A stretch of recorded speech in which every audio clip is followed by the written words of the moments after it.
this makeathon today. I hope that you have enjoyed the first part of it. I'm so happy to be here. So let me go right into the project that I'm going to do.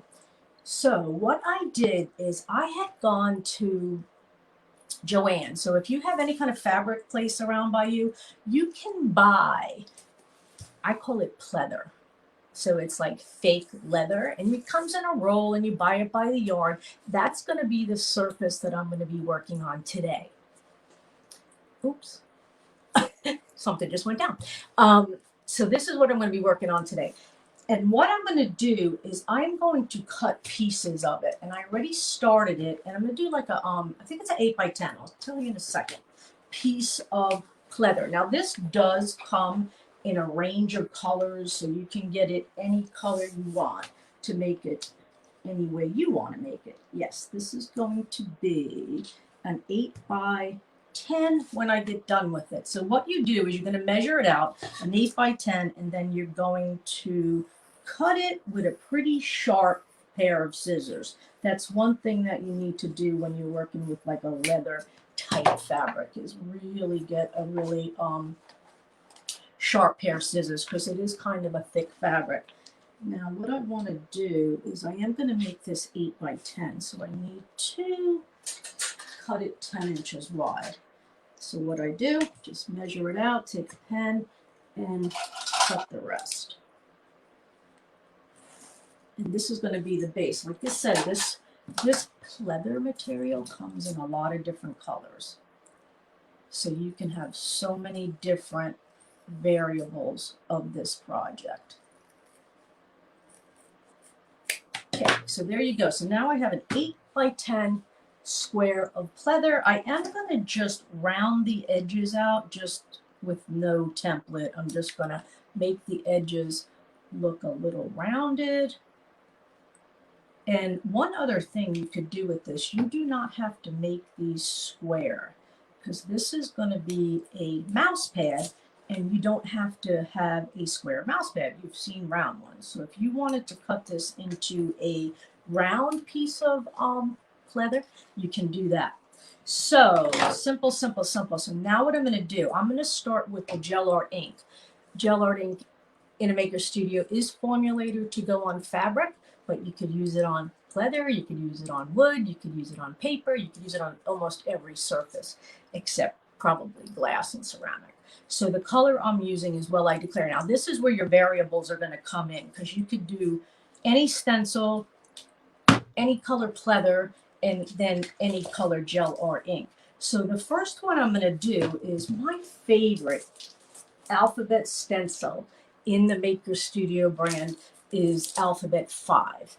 They're, the pattern of this stencil, let me see if I could show you without the glare.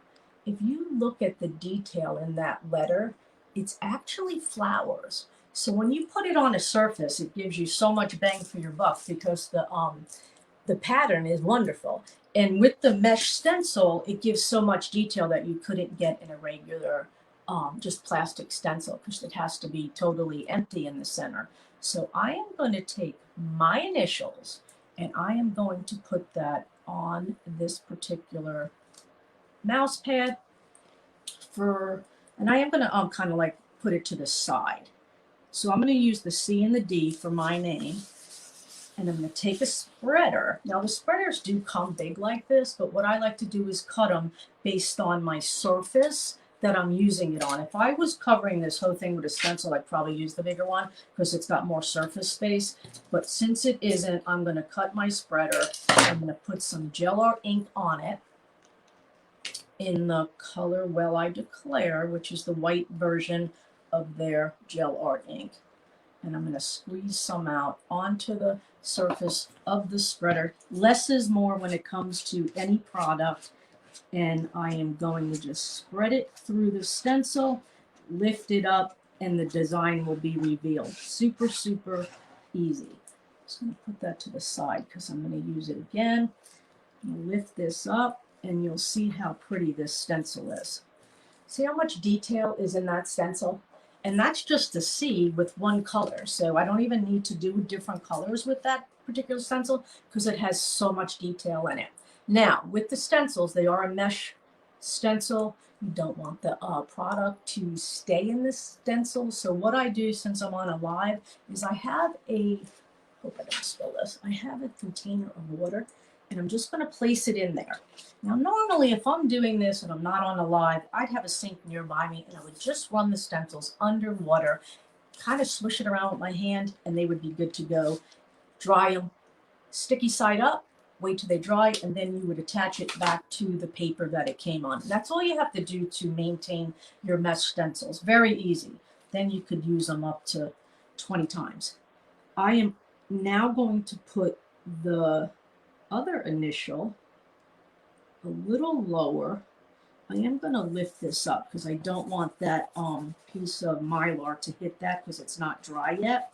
So just because I'm not waiting for the first one to dry, I am just going to lift this so that it doesn't hit the C.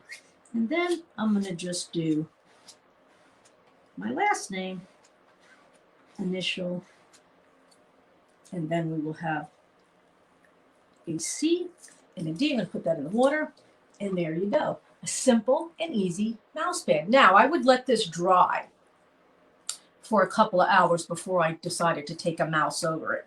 But I have made other ones and the product doesn't come off. Here is one that I made for myself. It says Maker Boss. We do have that stencil also. So those of you that are makers or know somebody that is a maker, it makes a great mouse pad for them. So this particular stencil pack is called Maker Boss. So it comes with the flowers and some various other stencils in here. So I combined two of them. I did the floral that was in there, and then there's a Maker Boss stencil. So I made two. Now there's variables. Like I said, you could use different color pleather. You could make the surface round, so you could have a round mouse pad. I'm going to put that to the side. So I did do both of them in white. Chalk art, you can do them in any color. You could do it in black. You could do it in multicolor. Just be aware of your surface so that the color will contrast with it and doesn't hide in the color. So I'm going to put these to the side, and then I am going to take, let me see, did I do another one? I did do another. And I'm just going to go ahead and curve these edges on this one and make one more to give you an idea what you can do with another stencil on here. So these make really cute gifts for those of us that do have a desktop. I have one in my office here that I use, and like I said, that maker one I did make for myself. So what I'm going to do is, I'm going to try to squish all this over here because this stencil, next stencil is pretty big. So this is one of my favorite stencils, is the mandala. So it's pretty big. It's a pretty big stencil. Let's see, it's 12 by 12, I think. So what I'm going to do, kind of looks like it doesn't fit on there, right? It will the way that I'm going to use it on here. So I'm going to take it out of the package. Now I am doing the white theme with this, with the, sorry for that noise. The white theme, you know, with the brown. But like I said, there's so many variables with the gel art ink. The gel art ink comes in 12 colors. So depending on your surface that you buy, the stencil that you use, you can make a bunch of them. And like I said, you can get this leather material, comes in yardage in a lot of colors. I've even seen it in patterns, and that's fun too. So what I'm going to do is, because obviously the stencil is bigger than the mouse pad, I'm going to offset it and hang it off so that the mandala only covers part of it. Again, I could use the black gel art ink. I could use any color. Let's see how much I want on there. Let's see.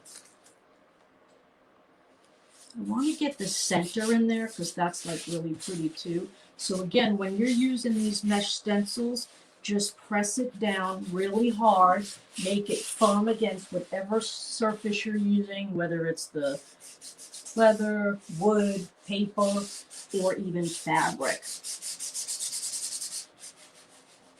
And then you can just take your gel art ink.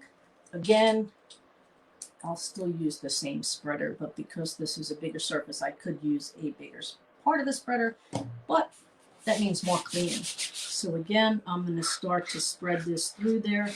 Like I said, less is more. And you can hear it going through to the surface.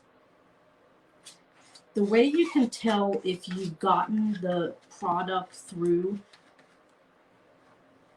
the mesh stencil is, since this is brown, I should not be able to see any brown through the top, or whatever color your base would be. You shouldn't be able to see it, because if you did, that means you missed it through the stencil. So I'm just being mindful that I can't see any brown. Then I know that I completed it through to the other side. And again, when I'm done with this, like the other stencils that I use, I'll put it right in a water bath so that this product doesn't stay stuck and dry in the mesh. That's the only thing you want to be aware of when you're using a mesh stencil, is do not let the product dry in the stencil. Don't fear that though, it's not scary, you just have to wet it. And in my case, because I'm on a live, I'm just going to place it into that water bath. I also throw my spreaders in there also. Let me just get this off my hands so I don't get it on any of the base. So look at the detail in here, and that's the great thing with a mesh stencil, is you can't get that detail with a regular stencil because it doesn't have that organza that makes it a screen print effect. So I'm going to take this right away and put it into the water bath so that I can take care of that stencil. Let me get this off of my hands, and then you'll see the last one that I did. So isn't that cute? It makes a great gift for those of us that have desktops. Again, you can make pick out any kind of pleather that you want. It does have like a backing on it too when you buy it at the store. That's makes it non-skid, because it's almost like a what's it like a suede on the back. So I did that one. This one can be personalized to anybody's initials. Also, we have bigger initials, alphabet stencils that you can put in the center with the ring. There's tons of stencil that you can use on these. And then this was the one that I made for myself, for my own desk. So there you go. Quick and easy Mousepad for a handmade gift. So now I just want to show you what I would do with it. So this one's dry, so I'm going to use it. So I would just roll it up, right? Get a piece of ribbon, tie it off, right? Put it into a little bow like that, or a knot, whatever you want. And then, of course, you would hand make your bag, right? You have to hand make your bag if you're going to hand make your gift. Put that in there, along with any other goodies that you would want, right? There you go. Simple Dollar Tree bag. Another stencil from a maker studio. And I did use the gel art ink on here in Can't Never Could. Can't Never Could is the black version. The white is Well I Declare. Again, you could use it on fabric. You could use it on paper. This product, the gel art ink, to me is the most versatile for all surfaces. Now, some are specific, like ceramic paint only works on glass and ceramic. So, but I think the gel art ink is more bang for your buck, because you can use it on a lot of surfaces, including fabric. And then, of course, I went ahead and made a handmade card. So if you're going to make a handmade gift, go all the way. Go to the dollar store, get yourself a bag. You could even use part of the stencil. I could even put the mandala halfway on here to mimic the whatever mouse pad I'm putting in there. This way you have your theme. Then I could have also did it on the card, the same stencil. So I happen to have a lot of stencils. That's why I use different ones. But if you do get the mandala, you can use it on your project, your gift bag, and of course your card. So there you go. Simple and easy. Inexpensive handmade gifts. So I hope you go ahead and you enjoy the rest of this makeathon, and you've enjoyed the previous people that were before me. So have a nice day, and I hope you enjoyed this tutorial. See you later.